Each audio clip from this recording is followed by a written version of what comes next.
révérend docteur Cyril Efala, bonjour. Arthur Efala. Ah, Arthur, oh là là, oui, le roi Arthur. Cyril c'était... Cyril, c'est ton frère? Oui, c'est mon faux frère. Oh. Oui. Même père, même mère? Oui, même père, même mère. Ah bon? Mais vos parents ont donné des brillants enfants? Parce que non. Cyril Efala, l'artiste, il était vraiment doué. Oui, oui. Mais il est allé trop tôt. Hein. Il est allé trop tôt. Oh en fait, là. c'est comme ça que les génies... Mais je crois qu'il a atteint l'objectif. Ouais. Bon, vous êtes le frère de Cyril Efala. Ah oui. Et vous-même vous appelez Arthur Efala. Efala, oui. Comment vous allez? Je vais très bien, comme Jésus-Christ sur le trône. Et je salue tous les téléspectateurs d'Info TV, particulièrement Espace Miné, et à vous-même et à tous mes copanélistes. On a été habitué à vous voir le jeudi spiritualité. Hein. Oui. Le fait de vous voir un mercredi, ça fait bizarre. Oui, c'est vrai. Merci d'être là ce matin. Vous êtes le président de la Fédération des Églises de Réveil au Cameroun. Oui. Je vais passer la parole cette fois-ci à Alain Doko pour la dénonciation de ce matin. Une dénonciation ce matin peut-être sur le ton d'une interrogation. L'actualité en question a fait les chauds gras de la presse. Il y a de cela quelques jours, et de même que cela a fait des gordes chaudes, on parlait d'un peu plus de 190 entreprises qui exploitaient l'or du Cameroun illégalement. C'est en fait, on va saluer ici la dynamique gouvernante qui s'est mise en branle pour essayer déjà d'épingler les entreprises en question et faire le point. Mais maintenant, moi, je vais dénoncer, sous forme d'interrogation, un autre aspect de cette situation. Ces gens viennent parasiter notre richesse. Comptez leur nombre, c'est énorme. Bien, on les a épinglés, on sait qui c'est, ils sont identifiés. Ben, qu'est-ce qu'on fait? On passe à autre chose? Tout l'or qu'ils ont exploité illégalement, là, il n'y a pas une ingénierie d'évaluation de tout ça. On laisse tomber. Bon, ils ont exploité illégalement, ils n'étaient pas enregistrés, c'est bon, on passe à autre chose. Maintenant, on va leur demander de se conformer. Et tout ce qu'ils ont volé entre-temps, qu'est-ce qu'on en fait? Des entités étrangères qui viennent dépouiller un pays souverain de sa richesse. Moi, c'est ce que je veux questionner en ce matin.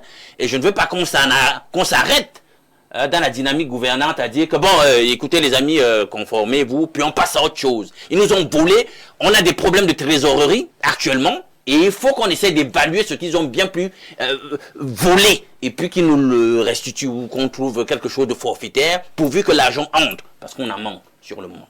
Merci. Hein.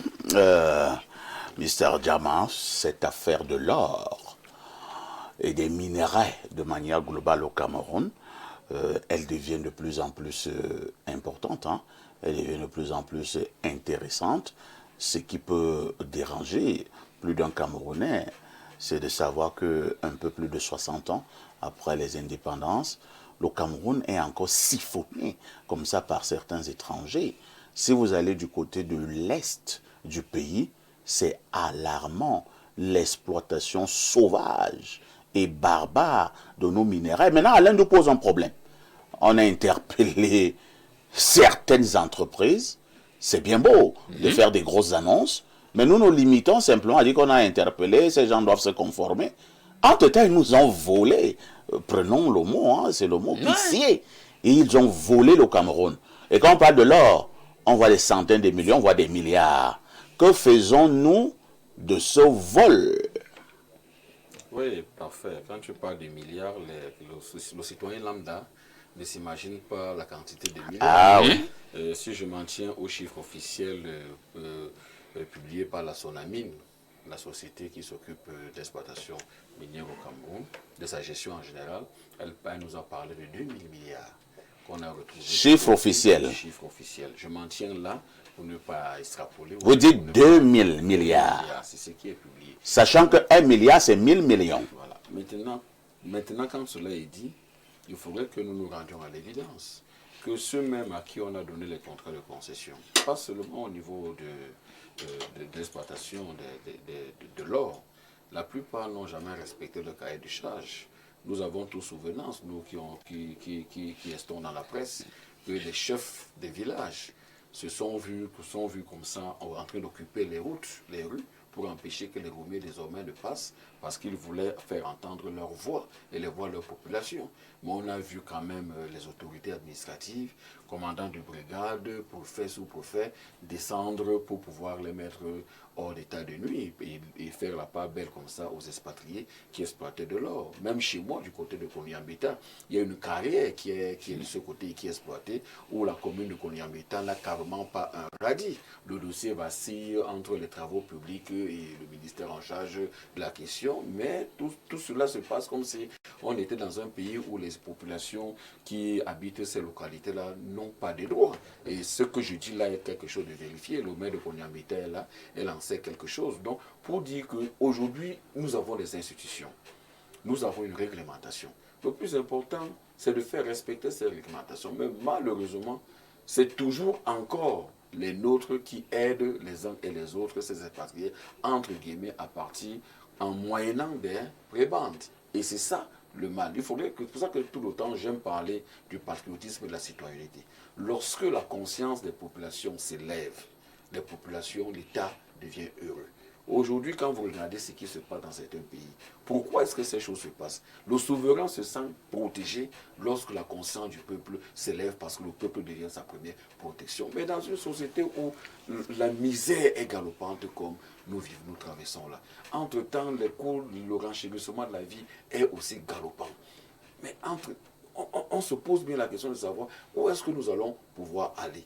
Le peuple cherche encore des gens à même de s'identifier à eux.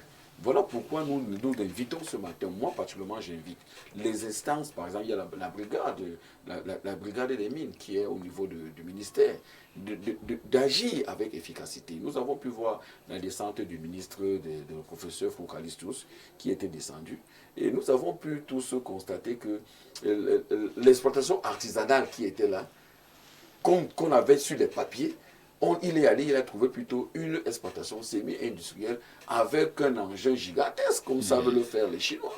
Vous comprenez un peu. Mais ici, il ne s'agit pas pour moi de stigmatiser les Chinois qui sont au Cameroun. Il faut dire que ce qu'on doit le plus stigmatiser, ce sont les nôtres qui leur permettent de poser ce genre d'acte. Puisqu'en réalité, les Chinois ne posent pas ça gratuitement. En réalité, les Chinois ne sont même pas venus d'eux-mêmes. Hein. Et vous savez que les Chinois sont les bons payeurs.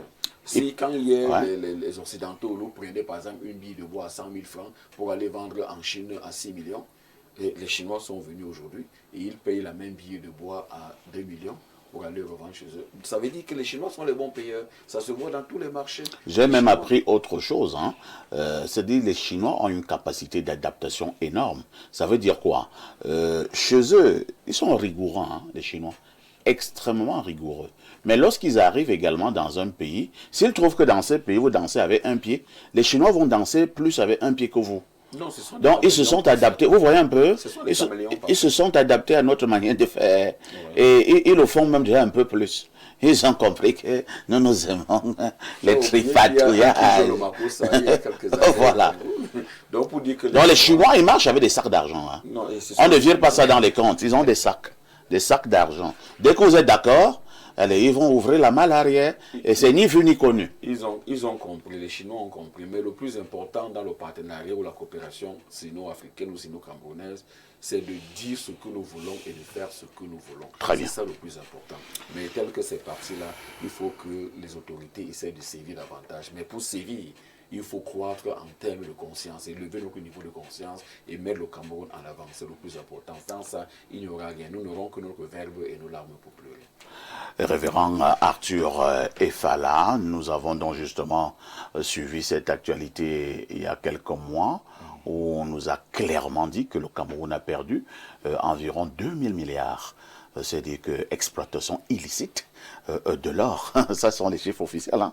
Si vraiment de manière officielle, on reconnaît déjà qu'on a perdu 2000 milliards, je pense que c'est même un peu plus. Un peu plus. Vous voyez un tout petit peu. Maintenant, on a interpellé certaines entreprises qui exploitent ces minéraux de manière illégale au pays. Est-ce que nous nous limitons simplement à dire que non, nous les avons interpellés, elles doivent, ces entreprises, se conformer. Mais entre-temps, c'est le problème d'Alain Douk ce matin. Ces gens nous ont volé des milliards. Est-ce que ces gens ont remboursé? Que faisons-nous? C'est bien beau de voir le ministre des Mines faire des descentes, des déclarations fracassantes. Mais nous nous limitons sur des descentes et des déclarations sans que le trésor public ne ressente une évolution. Si je m'en tiens, merci Parfait pour cette question, si je m'en tiens à ce que dit la Bible, déjà que la Bible dit qu'au pays de la justice, point de grâce pour le méchant. Maintenant, est-ce que nous sommes au pays de la justice? Question. Parce que si réellement, et la Bible également va plus loin en disant que quand on t'arrête avec quelque chose, c'est-à-dire que de voler, tu ne dois pas seulement restituer ce que tu as volé, tu dois restituer 5 fois ce que tu as volé.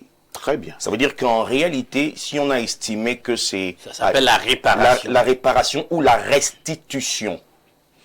Si on a arrêté ces gens et on estime qu'ils ont exploité illégalement notre or, estimant, mon copanéliste a parlé d'environ 2 milliards. Ils doivent restituer 2000 milliards. 2000 milliards. Et je crois que ces sociétés sont retraçables, sont identifiables. Et ça doit même être un problème diplomatique. Mais pourquoi on ne les présente pas à la télé? Voilà. En plus. Ce ne sont pas des voleurs? Au pays de la justice, point de grâce pour le méchant, est-ce que nous sommes au pays de la justice? C'est la véritable question. Pourquoi? Posons-nous la question.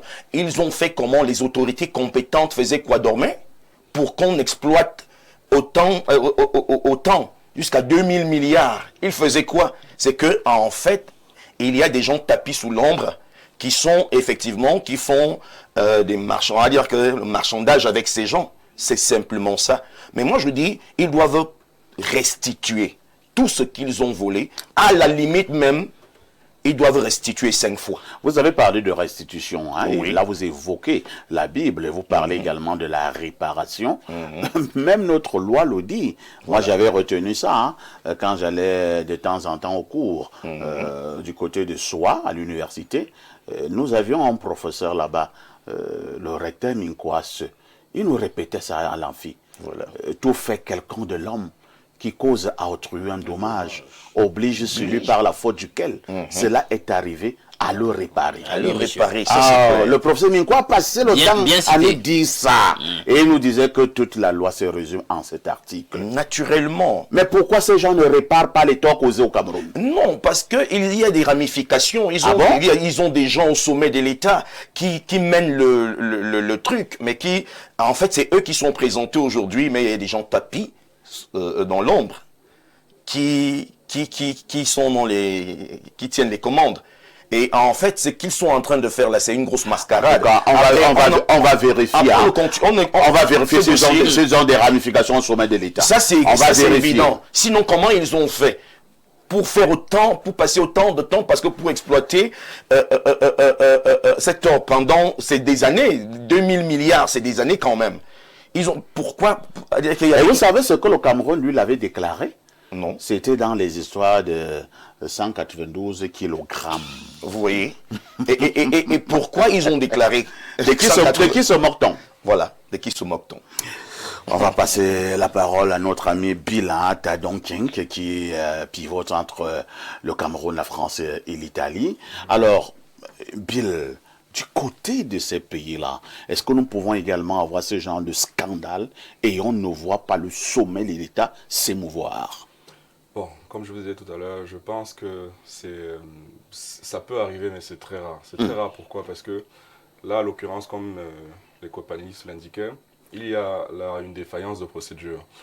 Là-bas, clairement, quasiment tous les jours ou toutes les semaines, on a des contrôles récurrents. Il est clairement impossible de faire importer, parce que là on parle clairement d'une machine, je pense qu'ils n'ont pas fait ça avec les mains, ils ont fait ça avec une machine qui a du coup été retrouvée, etc. Par expérience. Ils appellent ça semi-mécanisé. Voilà. C'est-à-dire qu'ils exploitent avec des grands engins. Voilà. Ce n'est pas artisanal. Par expérience, moi simplement, quand j'ai voulu importer un camion Sinotruk ici au Cameroun, mais ça a été un parcours de titan, parce que il fallait voir la SGS, il fallait voir le port, il fallait voir les impôts, etc. Ça a pris peut-être 1 mois pour faire sortir tout ça. Et tout le monde était informé, parce qu'on fait au niveau d'organisme. Donc je ne pense pas que une machine aussi grosse puisse arriver dans ce pays sans que personne ne le sache, et sans que personne ne sache à quoi il sert, en réalité. Donc déjà, par rapport à cela, moi je me dis que bon, comme mon copaniste l'indiquait, il y avait forcément des personnes informées. Et pour revenir un petit peu à ce que vous disiez, en Europe, en France, ce n'est pas possible d'importer ce type de machine sans déjà indiquer à quoi il sert et puis avoir les accréditations, les autorisations nécessaires. Et encore moins, moi qui suis dans le domaine de la finance, encore moins pour exploiter, en tout cas produire des pièces. Parce que là, on rentre vraiment dans le domaine de compétences du ministère des Finances ou même pas de l'État, du gouvernement. C'est même plus le ministère des Finances qui gère la monnaie. Ça, c'est vraiment de l'ordre des compétences du pouvoir en place.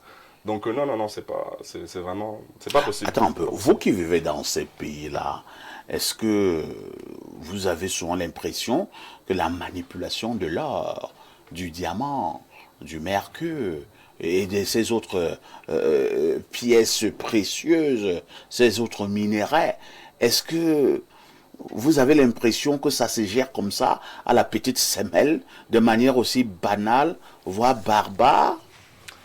C'est un domaine qui est très discret. Personne n'en parle, personne ne sait comment ça se gère. La seule chose que je sais, c'est que c'est effectivement fait à Pessac, qui est une communauté de la zone de Bordeaux, donc en Aquitaine. Mais en soi, c'est une zone qui est très excentrée. Et non, c'est pas quelque chose dont... Après, c'est vrai que en plus, c'est très touchy. Hein, donc, on ne peut pas trouver des gens qui exploitent de l'or là-bas comme ça. Non, c'est impossible. Donc, c'est même pas imaginable. Non, c'est pas possible. On me fait comprendre qu'il y a des hélicoptères qui viennent et de temps en temps atterrissent du côté de l'Est et repartent nuitamment. Un hélicoptère. Alors, comment on n'arrive pas de temps en temps à se rendre compte que il y a un engin volant là ou bien ce sont des hélicoptères fantômes? Non, c'est pas possible. C'est pas possible. Non, donc, chez nous, c'est la sorcellerie. Je ne crois pas à la sorcellerie, en tout cas. Vous ne croyez pas à la sorcellerie? Non, je ne crois pas à la sorcellerie. Moi, je crois juste en Dieu plutôt puissant, et puis le reste, je pense que c'est des histoires. Il faudra suivre Jeudi Spiritualité. Je vais passer la parole à Alain Douc. Alain Douc, on peut en parler en riant, mais nous parlons là des problèmes très importants de la République. Parfait. À chaque fois que nos téléspectateurs me voient, les aînés et tout ça, Alain, tu dis la vérité, mais vas-y doucement, etc. Moi, je vois pas deux façons de dire la vérité. Hein. Il faut qu'on soit clair, les amis. Il faut la dire de un la même pays manière. classé parmi les 10 pays les plus riches en minéraux rares. Le Cameroun est classé, on est 9e. On est 9e. C'est un pays pour sa population, on ne doit pas voir des pauvres. Au regard de ce qu'on a comme richesse. Il faut qu'on soit clair. Bon, voilà des gens. Quand il s'agit de tenir le pays en respect, personne ne doit broncher. Personne ne doit avoir la langue dissidente. Mais là, non, vraiment, les services d'intelligence, ça marche super bien. Voilà. Tu bronches là, on vient, t'arrête, on commence à t'arracher les ongles pour que tu te calmes et tout ça. Mais comment on arrive, près de 200 entités arrivent à entrer dans votre espace, et là, vous c'est pas possible. C'est pas possible. Je n'arrive pas à comprendre ça. Donc, il faut qu'on soit sérieux. Bien. Les amis, il faut revoir ça. Il faut revoir ça. Il faut qu'on se prenne au sérieux. Parce que quand vous faites ça, nous-mêmes, on ne vous prend plus au sérieux. Et on constate que vous jouez contre nous. Mais nous, on ne vous a pas mis à de telles positions de responsabilité pour que vous nous moquiez. Donc, il faut qu'on se ressaisisse et que cette richesse du pays profite à tout le monde. Ce n'est pas la vôtre, messieurs. Ce n'est pas la vôtre. C'est la richesse collective. Et il faut que vous la sécurisiez. Parce que nous, on vous a donné nos prérogatives pour qu'au nom de tous, vous agissiez. Et que vous sécurisiez cela. Et on voit comment vous sécurisez bien des aspects. Et super bien. Donc, sécurisez aussi notre or. Maintenant, on fait le point. Vous vous endettez pour payer les dettes. On sait que ça ne va pas. Vous n'arrivez même pas à payer les petits opérateurs économiques locaux avec leurs dettes d'un peu plus de 4 000 milliards. Pourtant, il y a suffisamment d'argent pour éponger tout ça, pour redynamiser le système productif, pour que les Camerounais le ressentent, même au niveau de leur salaire et tout. Vous bradez et vous blaguez avec la richesse du pays, ce n'est pas normal. Donc vous allez épingler les mêmes gens à nouveau. Moi, je vous le conseille. Ils nous ont volé. Monsieur, on prend langue et vous nous dites ce qu'on peut faire, même si c'est forfaitairement, et on adopte des montants forfaitaires pour compenser le vol Parce qu'on ne va jamais certainement exactement estimer ce que vous avez volé. Oui. Mais on peut développer une petite ingénierie qui permet une belle estimation. Et monsieur, vous nous donnez ce que vous devez donner parce que vous nous avez volé. Et on a le droit d'exiger que vous restituez ce que vous nous donnez. Vous nous devez, pardon. Donc, parfait. Je m'arrête là. Ce sera bon pour aujourd'hui. Merci. Hein. Et il y a Charles de Flamenco qui nous interpelle. Hein. Elle est même un peu fâchée. Mais je pense qu'Alain s'est retrouvé. Parce que s'est retrouvé, c'est... Bon, lisons le message. Bonjour à tous sur le plateau. Votre façon même de parler de ce problème d'exploitation d'or avec douceur ne va pas faire bouger les choses. Il faut d'abord suspendre ces conventions qui payent au moins ces 2000 milliards qu'on réclame. Ah, ça fait comment c'est Charles de Flamenco. Voilà une belle proposition, parfait. Ouais, allons un minima. Ouais. Et le manque à gagner de 2000 milliards, vous êtes 190, 190, allez, on vous partage, c'est vous payez. Ouais, voilà une bonne proposition. Une belle proposition. Imaginez quand même que on se réveille le lendemain et qu'on dise que pour ces gens qui nous ont volé de l'or du pays, ils viennent de donner un prix forfaité de 2000 milliards. Vous imaginez ce qu'on peut faire avec 2000 milliards au Cameroun? Voilà. Bonjour les démineurs, hier j'ai failli verser des larmes en voyant des enfants reproduire votre émission dans leur école. Cela montre l'impact positif de votre travail sur la jeunesse. Concernant l'or, je partage l'avis de Dieudonné Issomba. Le Cameroun devrait racheter et stocker son or. C'est une valeur stratégique reconnue dans le monde entier. Avec d'importantes réserves d'or, le pays renforcerait sa souveraineté économique, serait moins dépendant des financements extérieurs et pourrait mieux faire face au poids de sa dette. Dieudonné n'est pas le premier à le dire. Même sur ce plateau, nous l'avons dit en attaquant les premières fois le sujet en question. Nous saluons justement Dieudonné Issomba. J'avais été le tout premier à inviter Dieudonné Issomba en télévision au Cameroun. Ouais. Et à l'époque, on me disait, mais comment tu invites un villageois? Vraiment, il ne faut pas inviter les villageois à la télé. On salue le grand frère Dieudonné. Je leur disais, c'est vous qui savez ce qu'on entend par villageois. Et villageois n'est même pas péjoratif. Ce qui est important pour moi, c'est le cerveau de ce bonhomme. C'est un homme assis sur le plan de l'intellect. Aujourd'hui, il est devenu le chouchou. Il n'est plus villageois. Bon, je me suis ici, dans nos quartiers, lorsque vous commencez à faire des fouilles pour une fondation, la commune est immédiatement informée et se pointe sur le chantier. Ces Chinois ont volé notre or avec la complicité de ceux à qui nous avons donné mandat de protéger nos intérêts. C'est Mandeng Eyum du côté de l'Allemagne qui envoie donc cette contribution. Mandeng Eyum est devenu un fidèle téléspectateur, hein, et pour cela nous lui disons merci. Nous prenons également ces autres messages ce matin, même si je soupçonne qu'on a un problème des raisons. Hein. Bonjour Info TV, c'est un jeu de ping-pong. C'est un ministère qui est subdivisé par les hauts responsables de ce pays. Ben, je n'en sais rien.